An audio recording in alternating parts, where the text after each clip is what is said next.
Assalamualaikum warahmatullahi wabarakatuh.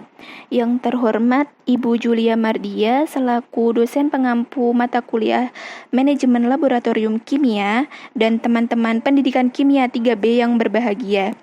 Di sini kami akan menjelaskan tentang desain praktikum.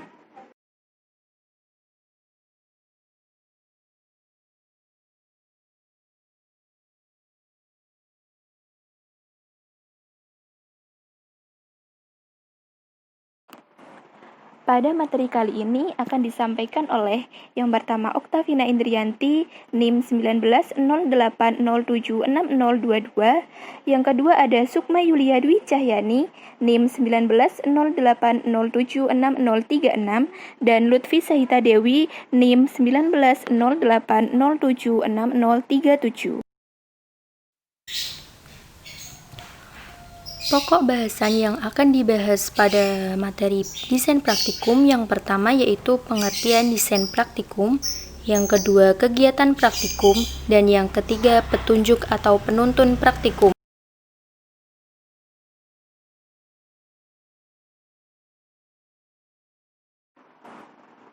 Pada materi yang pertama yaitu apa itu desain praktikum,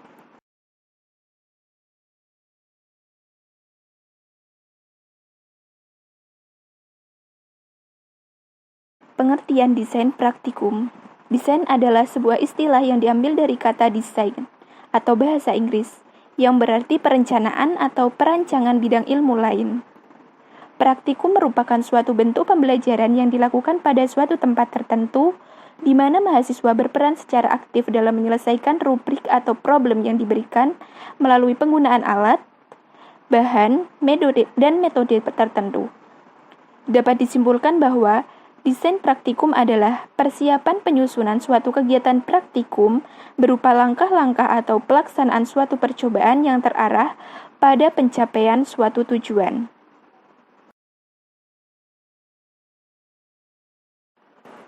Lalu, apa saja sih kegiatan praktikum itu? Jadi, kegiatan praktikum adalah kegiatan belajar yang berbentuk pengamatan terhadap percobaan atau pengujian di laboratorium yang diikuti dengan analisis dan penyimpulan terhadap hasil pengamatan. Dalam kegiatan praktikum, seorang mahasiswa berhak mengikuti kegiatan praktikum bila yang bersangkutan telah memenuhi persyaratan sebagai berikut. Yang pertama, telah melaksanakan daftar ulang dengan terlebih dahulu melunasi biaya administrasi perkuliahan, khususnya pembayaran laboratorium. Yang kedua, telah mengisi KRS yang sudah disyahkan oleh ketua jurusan dan dosen wali, atau lihat prosedur pengurusan KRS. Yang ketiga, telah melakukan pendaftaran praktikum untuk semester yang bersangkutan. Yang keempat, memiliki kartu praktikum yang diupdate setiap semesternya. Dan yang terakhir, pelaksanaan praktikum akan dievaluasi dengan nilai yang diperoleh, diperhitungkan dalam penentuan nilai akhir semester.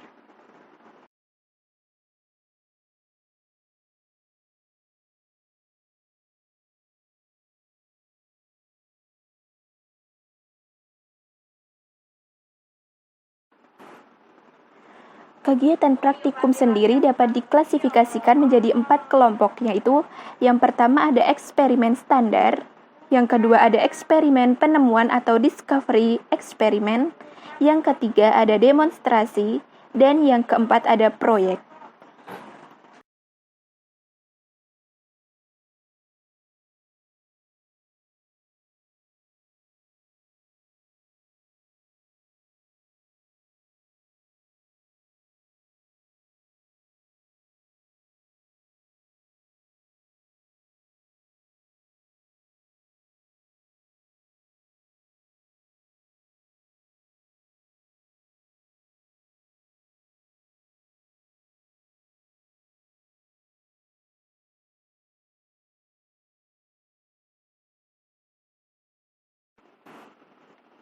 Pihak yang terlibat dalam praktikum yaitu yang pertama ada praktikan, yaitu mahasiswa yang mengambil mata kuliah praktikum. Yang kedua ada asisten laboratorium yang bertugas melakukan pengawasan dan asistensi kepada praktikan pada saat pelaksanaan praktikum. Yang ketiga ada koordinator praktikum, yaitu dosen atau asisten dosen yang bertugas melakukan pengawasan pelaksanaan praktikum. Yang keempat ada teknisi yang bertugas menyediakan peralatan pendukung pelaksanaan praktikum. Dan yang terakhir ada petugas administrasi laboratorium yang bertugas mendukung keperluan administrasi laboratorium. Adapun tata tertib praktikum, diantaranya yaitu yang pertama, penjelasan pelaksanaan praktikum wajib dihadiri oleh praktikan. Yang kedua, praktikan sudah siap di laboratorium 15 menit sebelum praktikum dimulai. Yang ketiga, praktikan memakai jas lab dan sepatu tertutup selama pelaksanaan praktikum. Selain itu juga harus memakai masker dan alat pelindung diri lainnya.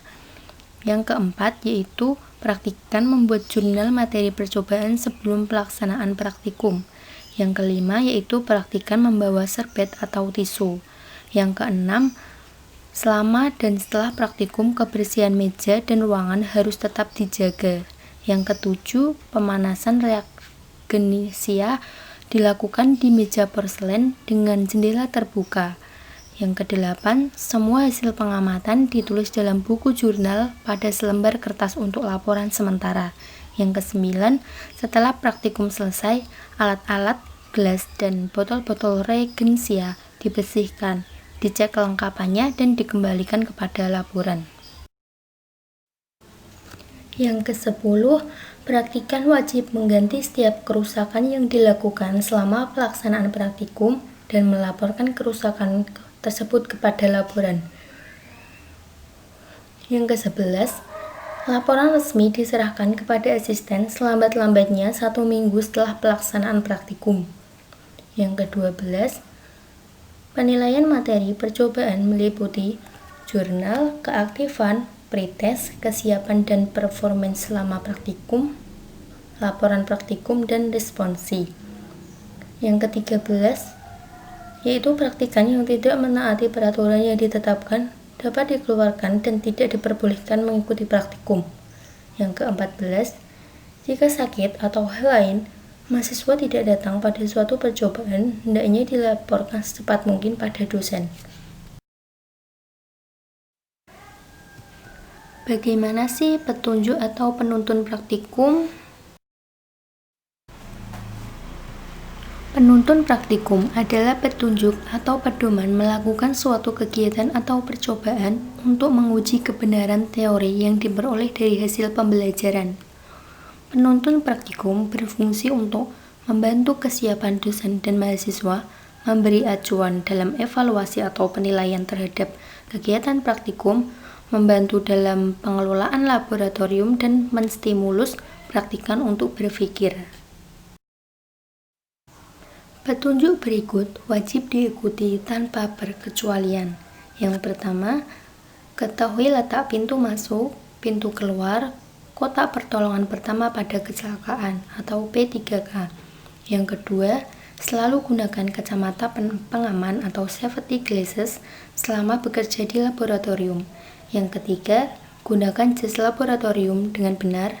Yang keempat, gunakan sepatu tertutup selama bekerja di laboratorium. Yang kelima, jangan menggunakan kaos, rok pendek, dan pakaian dengan lengan pendek. Yang keenam, dilarang makan dan minum di dalam laboratorium. Yang ketujuh, dilarang bersenda gurau di dalam laboratorium. Yang kedelapan, perangkat telepon seluler disetting senyap atau silent selama di laboratorium. Yang ke-9, tidak diizinkan mendengarkan musik dengan handphone selama di laboratorium. Yang ke-10, jangan meninggalkan reaksi tanpa pengawasan. Dan yang ke-11 yaitu buang limbah percobaan pada tempat yang telah disediakan.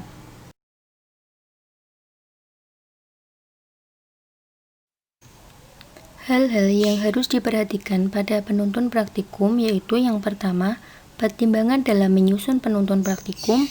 Yang kedua, cakupan penuntun praktikum. Yang ketiga, komponen-komponen atau format penuntun praktikum. Dan yang keempat, format penulisan laporan praktikum.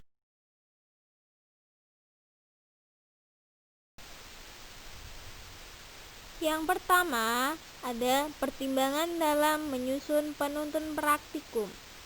Hal-hal yang perlu dipertimbangkan yaitu meliputi yang pertama, waktu. Setiap kegiatan perlu dirancang dengan memperhitungkan waktu yang tersedia. Kemudian ada relevansi atau materi praktikum dipilih yang betul-betul menunjang pada substansi perkuliahan. Kemudian ada tingkat kesulitan. Tingkat kesulitan kegiatan yang disusun perlu disesuaikan dengan kemampuan praktikan. Lalu ada alat, bahan, dan biaya yang tersedia.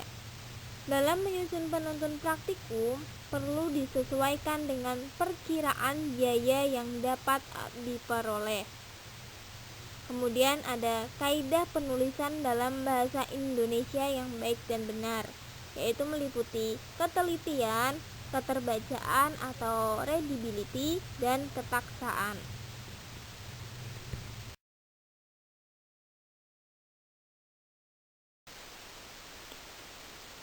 Yang kedua, ada cakupan penuntun praktikum,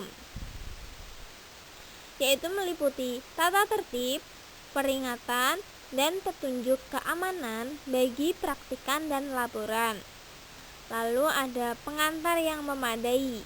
Pengantar yang memadai yaitu meliputi teori yang melandasi setiap kegiatan praktikum.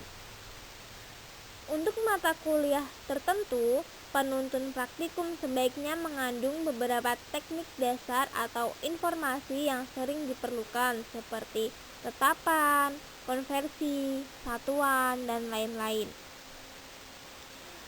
Lalu, untuk setiap percobaan kegiatan perlu dicantumkan tujuan, alat dan bahan, serta prosedur yang jelas. Memuat pedoman pembuatan laporan hasil praktikum, dan membuat informasi pedoman penilaian kegiatan praktikum. Yang terakhir, pertanyaan pengarah dicantumkan pada setiap kegiatan praktikum.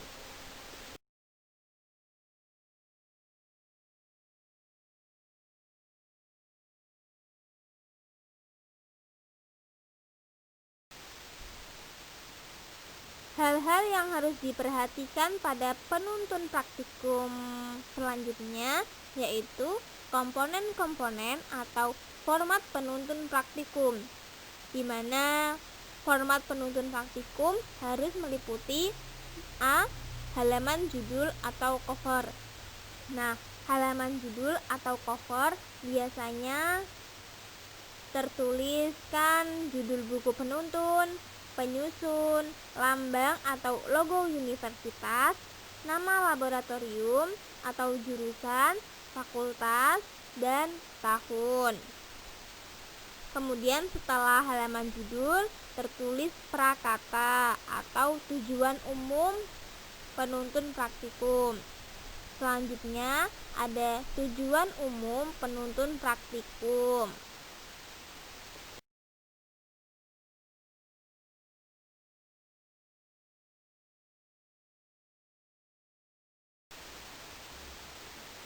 Format penuntun praktikum yang selanjutnya yaitu ada daftar tabel, kemudian ada daftar gambar, dan tata tertib laboratorium. Nah, tata tertib laboratorium ini sesuai dengan tata tertib umum dan tata tertib khusus laboratorium.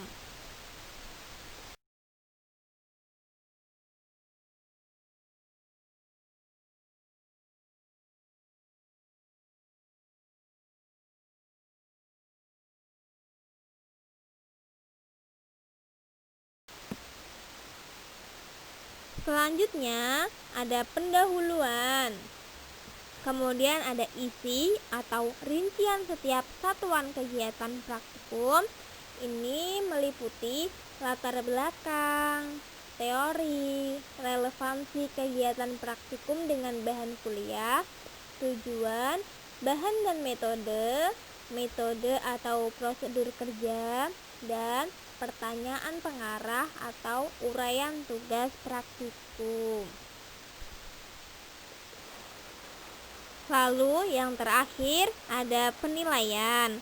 Penilaian kali ini dapat kita ambil atau dapat diambil dari kehadiran, partisipasi, laporan, ujian, dan produk.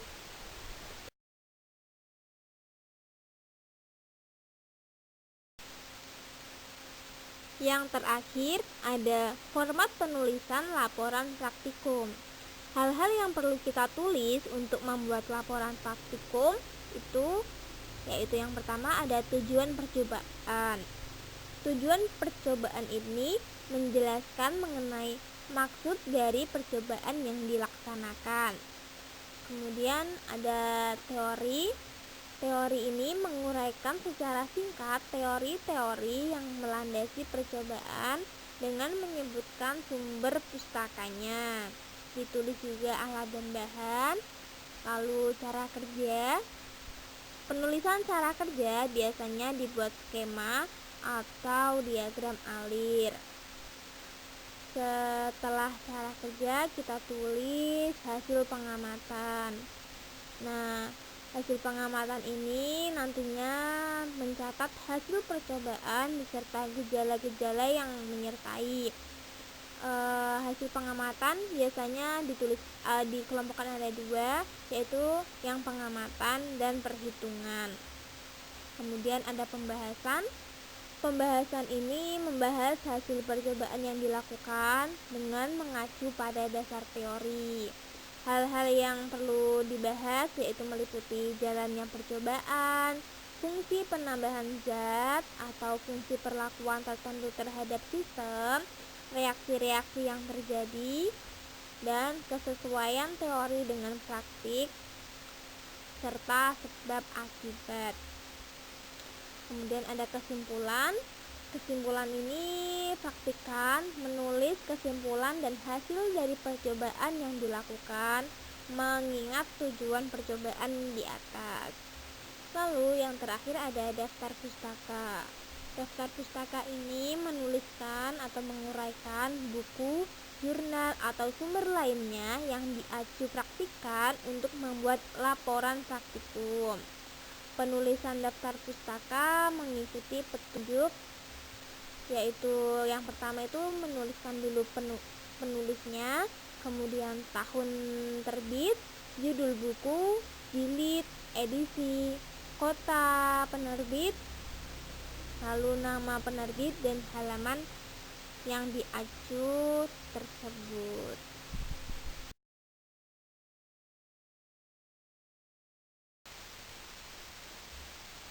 Cukup sekian yang dapat kami jelaskan. Kami kelompok 7 mohon maaf jika ada kesalahan kata yang disengaja maupun tidak. Terima kasih atas perhatiannya, semoga bermanfaat. Kami kelompok 7 undur diri. Wassalamualaikum warahmatullahi wabarakatuh.